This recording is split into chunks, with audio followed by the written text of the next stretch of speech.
సహోదరి సహోదరులు, మన ఆధ్యాత్మిక జీవితంలో ఆటంకాలు వస్తాయి, అభ్యంతరాలు వస్తాయి.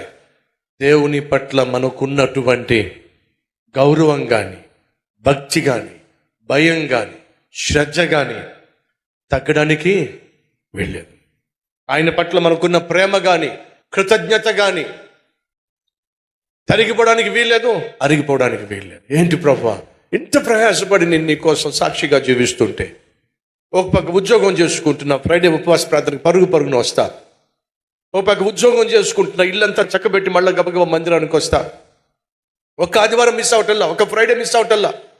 అయినా నా జీవితంలో ఏమిటి కష్టాలు, అయినా ఏమిటి నాకు ఈ శ్రమలు, ఏమైపోతుంది నా భక్తి అంతా, ఏమైపోతుంది నా ఆత్మీయత, ఏమైపోతుంది నా ప్రార్థనకు జవాబులు? ఏంటి ప్రభువా ఈ ఆలస్యం, ఎందుకు ప్రభువా ఇలా చేస్తున్నావు అనే ప్రశ్న నీలోంచి రావడానికి వెళ్ళలేదు. ఈ ఆటంకాలు, ఈ అభ్యంతరాలు నిన్నేం చేస్తాయి తెలుసా?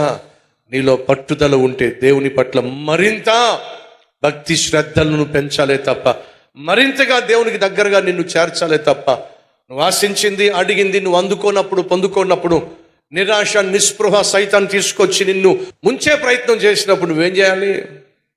ధైర్యంతో ఎదుర్కోవాలి. ఈరోజు మనలో చాలా మంది ఇక్కడికి వచ్చారు, కానీ మీ జీవితంలో మీరు అడిగింది, ఆశించింది